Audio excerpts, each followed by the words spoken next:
Hello everyone and welcome back to Potty Play Entertainment. My name is Chris and in case you don't know, I review movies and I rank them on a scale of 0 to 100 in increments of 5. I know the camera is lower.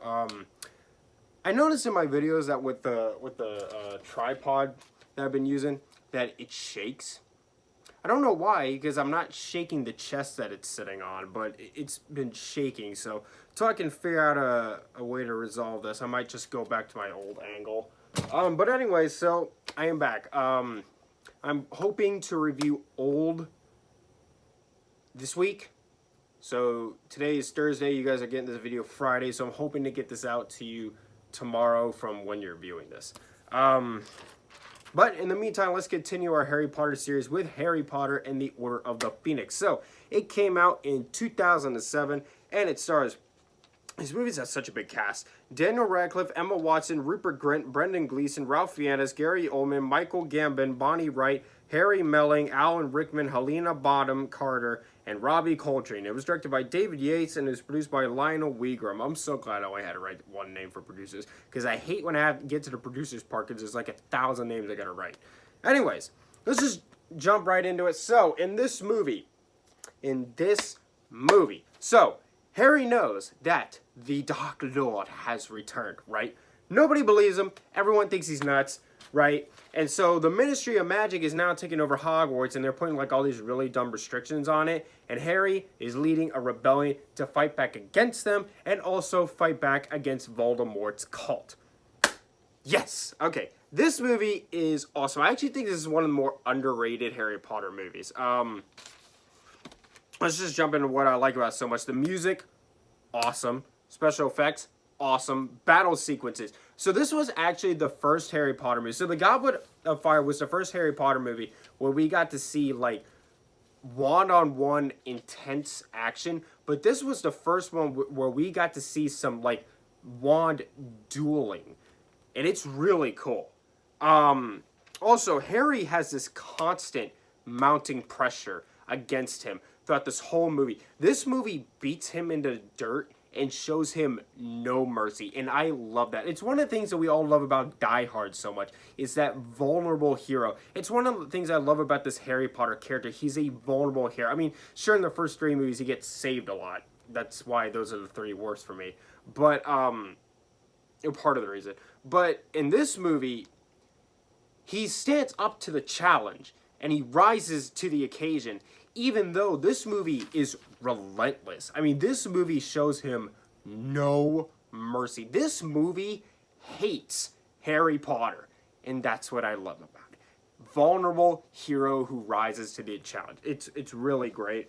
He also can take care of himself in this movie. One of the things I love about the Goblet of Fire and going forward is that Harry finally is able to take care of himself. Through the first 3 movies, he's constantly getting saved. Constantly. Every time he's in a sticky situation, he gets bailed out by someone. Goblet of Fire, he finally started standing up and getting himself out of bad situations. In this movie, he continues to do that, although there are unfortunately still a few times where he gets saved. Come on, I thought we were beyond that at this point. What are we doing? But for the most part, he takes care of himself. This movie also finally gives us some insight into Snape. You don't really know much about him until like the very end. Like I think like the last movie was the one where like you finally get to really know this character. But this movie was the first one to give us insight into Snape. And at this point when I was watching the series, I was starting to get why everyone was like, okay, yeah, Snape's my favorite character, because that's what everyone says. Yes, Snape's my favorite character. And I was starting to get that at this point. Also, the costuming, just like in all these movies, it's freaking great. It's not a perfect movie. Lots of the characters in the Order of the Phoenix, which is like, it's sort of like the Justice League of the wizarding world, I guess. A lot of the characters in this order aren't really introduced. I don't know why. They give you their names, and then that's it. It's kind of like the Matrix, when Neo first gets on the Nebuchadnezzar, and he's like, this is APOC, this is blah blah, this is blah blah, this is blah blah. And the majority of those characters, you never learn anything about them, just their names. And so when they die, they give you just enough so like when some of those characters die, you're like, aw, that's sad. But that's about it. You know what I mean? That's basically what this movie does. It just sort of gives you their name. Actually, it does, I think, even less than that, actually. It just gives you their names, and that's pretty much it. Also, and this is a nitpick. I'm not really docking from the movie for this, but does anybody else find it weird that all the kids in the Harry Potter world read the newspaper? Like, I know this series takes place in the 90s, but since when do teenagers, like high schoolers, read the newspaper? I don't know. I just, it's a nitpick, but I just think it's kind of weird. Also, Harry like meets this girl in this movie that he has a crush on, and basically there's this conflict that rises between the two of them, and then the movie never bothers to resolve it, which is kind of aggravating. I don't know why. It just sort of sets up this conflict and then drops it, which is weird. Oh, I forgot to write my score on here. But overall, this is one of the better Harry Potter movies. Like I said, Goblet of Fire is when the series started to take off, and it's all great from here. I'm going to give Harry Potter and the Order of the Phoenix a 95.